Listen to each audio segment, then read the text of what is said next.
Ça a toujours été un plaisir de vous informer, chers téléspectateurs. À présent, les titres. Au sommaire de ce journal, depuis ce lundi, la capitale malienne accueille la 43e session de l'Assemblée générale ordinaire des actionnaires de la SICARE. Vous le verrez dans cette édition, la 15e réunion du comité directeur du Forum des inspections générales d'État d'Afrique qui a permis d'adopter le rapport d'activité du FIGE ainsi que le rapport des États financiers 2024. Du côté de l'enseignement, l'école supérieure de l'immobilier et du bâtiment ESIB avait célébré le samedi la sortie de la première promotion de cet établissement de formation. L'écrivain ivoirien Noé Moïse Kosounou a sorti un deuxième roman intitulé « Levez-vous, n'ayez pas peur ». Plus de précisions dans ce journal. Bienvenue, mesdames, messieurs, dans cette nouvelle session d'actualité. Ouvrons cette édition, nous rendons à Bamako, au Mali. Depuis ce lundi, la capitale malienne accueille la 43e session de l'Assemblée générale ordinaire des actionnaires de la SICARE, entendez, compagnie commune de réassurance des États membres de la conférence interafricaine des marchés d'assurance.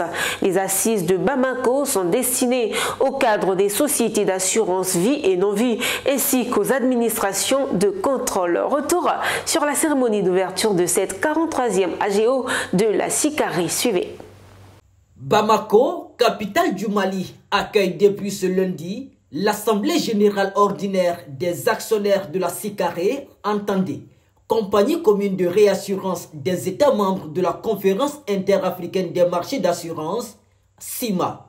La SICARE est un réassureur communautaire dont l'objectif principal est de promouvoir le développement des activités d'assurance et de réassurance dans les pays membres de la CIMA. L'AGO est l'occasion pour les actionnaires de faire le point sur les activités de la compagnie, d'examiner les rapports annuels et de prendre des décisions importantes pour l'avenir de l'entreprise. Deux séminaires vont marquer les assises de Bamako. Ils portent sur l'assurance vie et non-vie et se déroule autour du thème de la couverture des violences politiques et de terrorisme, gestion des sessions légales. L'ouverture de ces séminaires a été présidée par le directeur général de la SICARE. L'objectif aujourd'hui, c'est de voir comment une compagnie, une société d'assurance qui vit une situation pareille dans un État, quel est le comportement que la compagnie doit pouvoir avoir et quelle est la police d'assurance qu'il faut pouvoir souscrire. Plusieurs participants prennent part à ces séminaires, l'objectif étant de renforcer les capacités des participants avec des cas pratiques.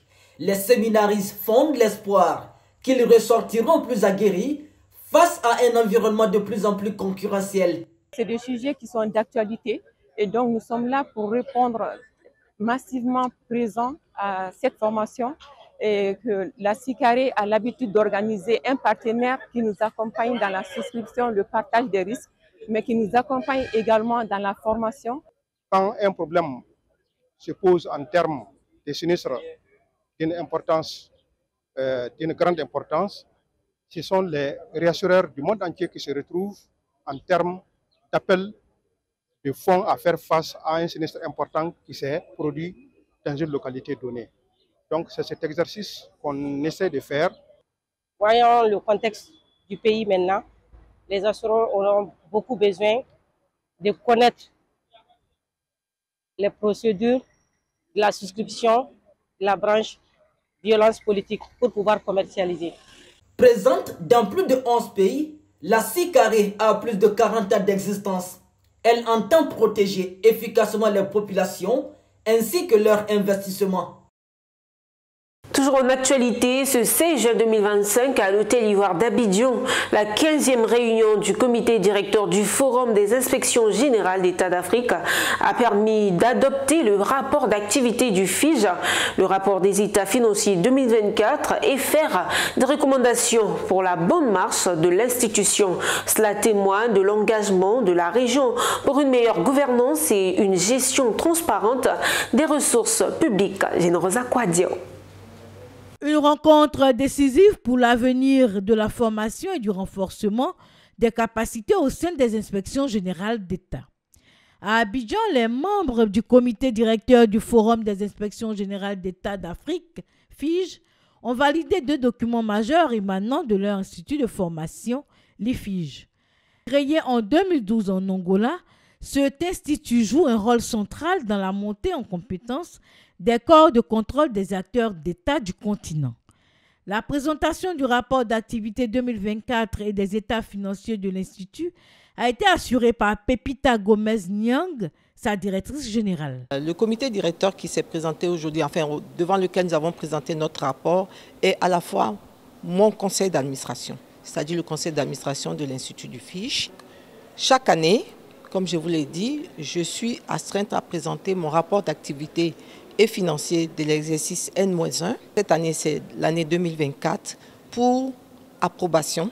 Une fois que c'était les points que j'ai présentés, c'est-à-dire les réalisations en termes d'activité et puis l'état d'exécution budgétaire, une fois que ces points ont été présentés et certifiés par le rapport du commissaire aux comptes, ces éléments seront transmis à l'Assemblée générale pour adoption. Elle a également porté devant les membres du comité directeur une série de recommandations pour poursuivre le développement stratégique de l'Institut et renforcer ainsi son positionnement régional. Le bilan est axé repose sur des cotisations des institutions membres.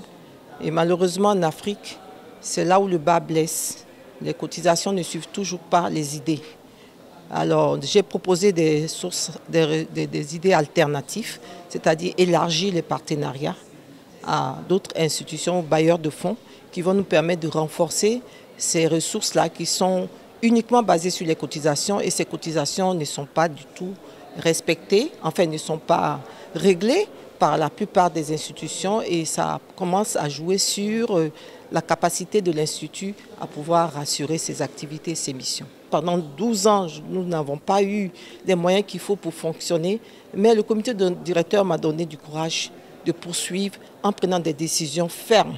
C'est la solidarité des membres pour pouvoir déjà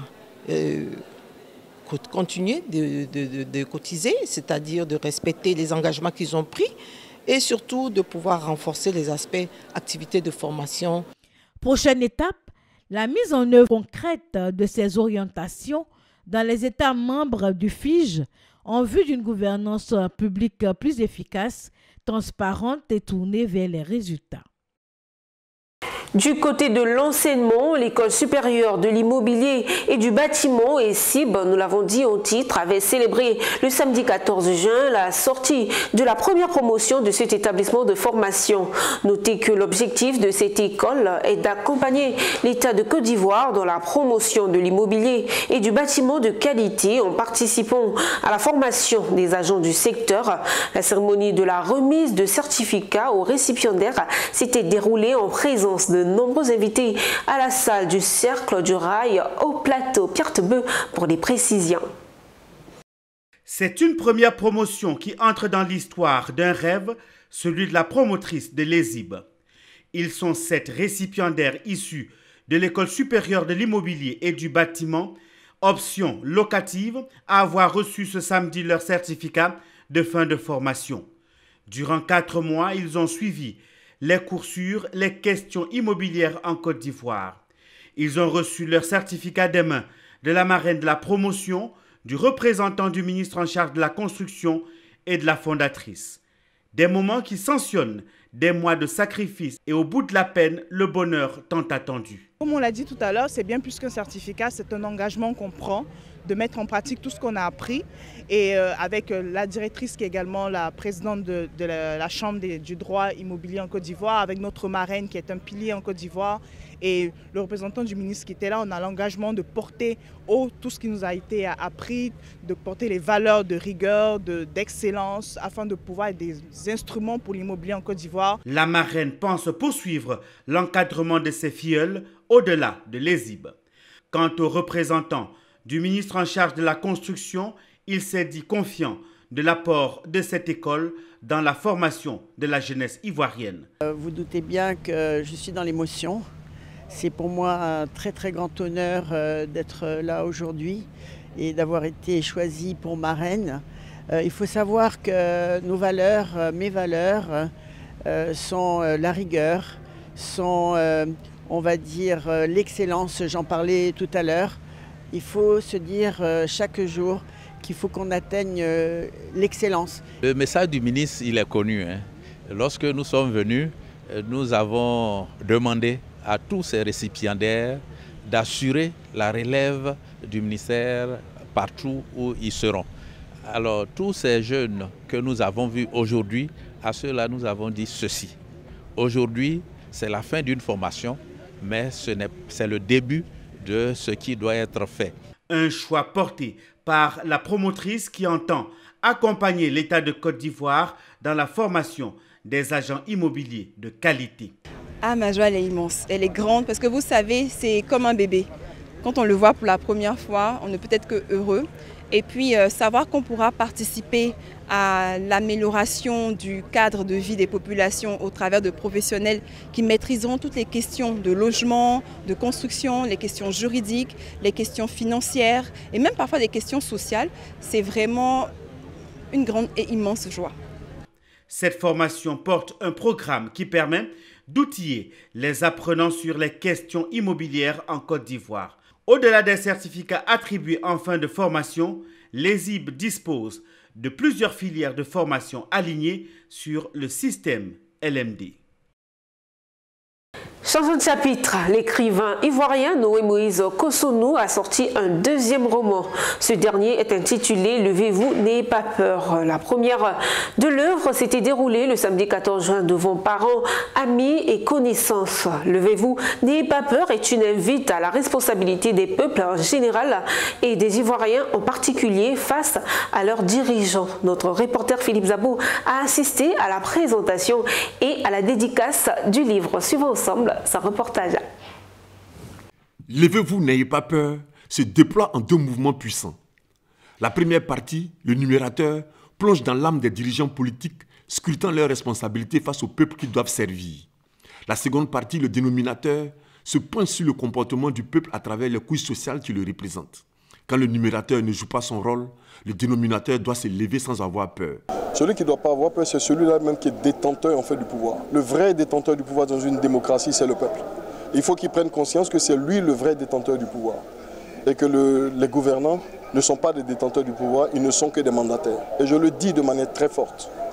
Les gouvernants sont parce que le peuple est. Ils sont parce que le peuple veut. Le jour où le peuple n'en voudra plus, ils ne seront plus des gouvernants. Donc je les invite à un peu plus d'humilité dans l'exercice effectivement de la fonction qu'ils occupent. La préoccupation pour moi, c'est que tous les enfants de ce pays-là puissent aller correctement à l'école, puissent manger et que la richesse dans ce pays ne soit pas aux mains des politiques. Ils n'ont absolument rien fait, ils ne créent aucune richesse, ils ne peuvent pas en bénéficier. C'est totalement inacceptable.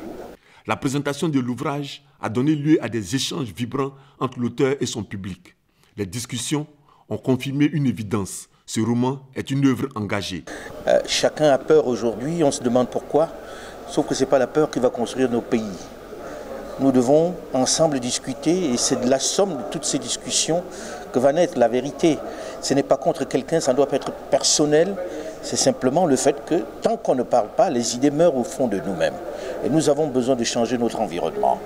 Et c'est tout simplement ce qui m'a permis de me dire, est-ce qu'on ne devrait pas donner un peu d'écho à ce que fait un Africain qui dit « je ne veux pas avoir peur, je voudrais parler sans invectiver », tout simplement. Son premier ouvrage nous a invités à dire non. Et ce deuxième ouvrage vient nous dire « levez-vous » et quand on se lève encore, c'est pour dire non. Non à quoi? Non à un système qui nous infantilise, non à un système qui ne nous permet pas de nous réapproprier notre destin parce que nous sommes gouvernés et par le mensonge et par la corruption. Aujourd'hui, pour la Côte d'Ivoire, on voit bien que la trajectoire que nous empruntons nous conduit vers une impasse. Il faut en sortir. Et nous ne pouvons pas en sortir si nous ne nous levons pas. Avec Levez-vous, n'ayez pas peur, Moïse Kossonou signe son deuxième roman après Non, ça doit changer. deux livres, une même voix, celle qui exhorte au changement. Poursuivons cette édition. Le poste frontalier de Noé sera doté d'un hub logistique destiné à fluidifier le commerce transfrontalier, réduire les coûts pour les entreprises et renforcer l'intégration économique de la sous-région. C'est un projet du ministère du Commerce et de l'Industrie soutenu par Trademark Africa. Reportage. Dans la salle de réunion d'un réceptif hôtelier de la ville frontalière de Noé, dans le sud-est de la Côte d'Ivoire, Trademark Africa présente les résultats d'une étude sur la gestion intégrée et coordonnée de la frontière Noé-Elubou, visant à la création d'un hub logistique destiné à faciliter les transactions transfrontalières. Nous souhaitons collaborer avec le gouvernement de la Côte d'Ivoire par l'intermédiaire du ministère du Commerce, avec les autorités locales de la frontière Noé-Elubou afin d'améliorer les procédures frontalières et le commerce de façon générale. Nous savons qu'il existe des goulots d'étranglement à la frontière avec les problèmes liés aux femmes commerçantes. L'objectif est donc de simplifier les procédures pour que les femmes et les jeunes qui font du commerce au quotidien puissent faire passer facilement leurs marchandises. Objectif du projet: réduire de 30% les coûts logistiques supportés par les PME exportatrices, tout en doublant d'ici 2030 la part des exportations ivoiriennes vers les pays membres de la CEDEAO. Vous savez, les études indiquent que dans les 50 prochaines années, le Nigeria pourrait être parmi les pays les plus riches de la planète. Alors lorsqu'on a un voisin comme celui-ci, il faut justement prendre ces dispositions pour que les opérateurs économiques, non seulement de la Côte d'Ivoire, puissent interéchanger avec ceux du Nigeria, bien entendu avec ceux du Ghana, ceux du Togo et ceux du Bénin. Le hub annoncé comprendra des infrastructures stratégiques, entrepôts modernes, chaînes de froid, services de délivrance de licences, d'assurance et de facilitation commerciale. Aux yeux des autorités ivoiriennes, ce projet marque une étape majeure dans le développement du commerce transfrontalier au bénéfice des populations ivoiriennes. Ce projet rentre dans la dynamique même de ce que la douane recherche. C'est une dynamique, la facilitation. Donc tout ce qui est facilitation des échanges, sécurisation des échanges, la douane est partante pour ça. Au niveau de Noé, on a des véritables problèmes au niveau de la fluidité des voyageurs et des personnes et des biens. Avec le projet, avec l'aide de Trademark, nous pourrons réduire les temps de voyage, les temps de transit aux frontières. Pour mieux cerner les réalités du terrain, les participants à l'atelier ont effectué une visite des installations douanières de Noé. Les autorités en charge ont présenté les différents processus et mis en lumière les obstacles rencontrés dans la gestion des flux commerciaux. Étape suivante, Elubo, au Ghana, également partenaire du projet. Dans la salle de réunion du poste frontalier ghanéen, les responsables de l'immigration et des douanes ont dressé un état des lieux, appelant de tous leurs vœux la concrétisation rapide du hub intégré. Le corridor Abidjan-Lagos concentre à lui seul près de 75% des échanges commerciaux de la sous-région, reliant ainsi plus de 400 millions de consommateurs. Un potentiel que le ministère du Commerce et de l'Industrie entend pleinement exploiter à travers la création du hub. Redynamiser la production caféière dans la région du Cavali, telle est la vision du conseil régional dirigé par la ministre d'État Anne-Désirée Ouloto. Ce projet sera implémentation dans les départements de Taï, Guiglo, Toulepleu et Bloléquin. Objectif, permettre la création d'emplois et améliorer les conditions de vie des populations villageoises. Ce reportage est signé Théodore Kanga. Redonner vie à la culture du café dans la région du Cavali. C'est l'objectif du conseil régional sous la houlette de sa présidente, la ministre d'État Anne-Désirée Ouloto, à travers le lancement du projet de promotion de la caféiculture dans le Cavali. Le projet qui s'étend sur 1000 hectares couvrira les départements de Taï, Djiglo, Toulepleu et Bleulequin. Il vise à créer des emplois durables et à améliorer les conditions de vie des populations rurales, en particulier les jeunes et les femmes. Nous sommes partis d'un constat. Il est important dans l'agriculture de diversifier ses sources de revenus. Premier constat. Deuxième constat, la zone du Cavali est une région propice à la culture du café. À terme, nous serons dans la transformation des produits, des sous-produits.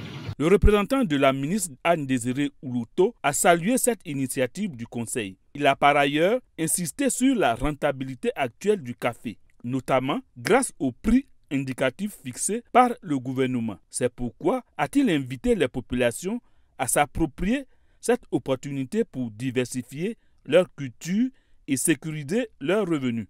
Même enthousiasme du côté du ministère de l'Agriculture, dont le représentant a salué l'initiative régionale en phase avec la politique nationale de relance des filières agricoles stratégiques. Je voulais encourager les bénéficiaires, les populations, à s'approprier cette nouvelle donne, la culture du café. C'est temps que quelqu'un pense à la renaissance de la culture du café. Parce que depuis un certain temps, on a tendance à voir notre culture, cette culture de rente disparaître au profit d'autres cultures de rente, telles que les palmiers à huile et puis les agricultures. Les populations bénéficiaires ont salué cette politique de relance de la filière café initiée par le Conseil régional. Un très bon projet qu'il faut soutenir. En Côte d'Ivoire, on a toujours dit que le succès de ce pays repose sur le café et le cacao. C'est une très bonne idée que Madame la ministre d'État, présidente du Conseil régional du Cavalier, a eue, parce qu'elle a toujours pensé pour sa région et elle agit pour sa région. La cérémonie a pris fin par la remise symbolique de semences, de sachets et de matériel agricole aux producteurs bénéficiaires, lançant ainsi la phase d'implémentation du projet sur le terrain. Pour finir, il s'est tenu dans la soirée de la fête de Tabaski, la 5e édition de Sérikpo Koumon, un événement initié par le directeur général de Balafon du Nord, Alexis Sekongo, afin de célébrer la fête de Tabaski au rythme de la culture Sénoufo. Cette édition, qui avait drainé de monde, avait également permis aux initiateurs de reconnaître l'effort inestimable que certains acteurs qui avaient œuvré au rayonnement de la culture Sénoufo. Le compte rendu de Ouattara Daouda. La salle de conférence de l'hôtel Iris Mokorgo a refusé de monde ce vendredi 6 juin à l'occasion de la 5e édition Sérikpo Koumon, initiée par Alexis Sekongo, DG de Balafon du Nord, commissaire général du festival du Sénat. Imo, danse traditionnelle, musique tradimoderne ont tenu les populations venues de partout en haleine jusqu'au petit matin. L'émotion était au rendez-vous.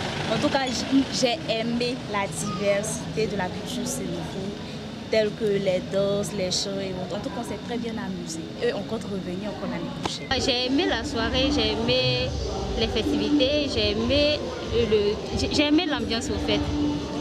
J'ai beaucoup aimé, je tiens beaucoup à féliciter l'avènement de la chose. C'est ma première fois d'assister, mais j'ai vraiment apprécié, j'ai vraiment aimé la chose. En initiant cet événement, le promoteur Alexis Sekongo veut célébrer la Tabaski au rythme de la culture sénoufo. Le Sérikpo Koumon est une activité culturelle organisée par M. Alexis Sekongo, commissaire général du Festival du Sénat. Le Sérikpo Koumon vient en appui au Festival du Sénat. Le Festival du Sénat, c'est une activité culturelle organisée par le commissaire général M. Alexis Sekongo qui se déroule chaque fin d'année à Korogo. Et cette activité culturelle Sérikpo Koumon vient en appui à ce festival. Le Sérikpo Koumon, comme je l'ai dit, se déroule chaque soir de la Tabaski. Et on peut déjà voir l'engouement qui se crée derrière cette activité culturelle. Pour ceux qui ont eu l'occasion d'assister au Sérikpo Koumon de cette année, ont vu comment la population voulait à tout prix, on peut dire, assister à cette activité. Plusieurs autorités de la région du Poro ont pris part à cette 5e édition où le commissaire général a décerné des prix à des acteurs qui ont œuvré au rayonnement de la culture dans le Nord. C'est la fin de ce journal. C'était un plaisir d'être en votre compagnie, mesdames, messieurs. L'information économique reste en continu sur Business 24 Africa. Au revoir.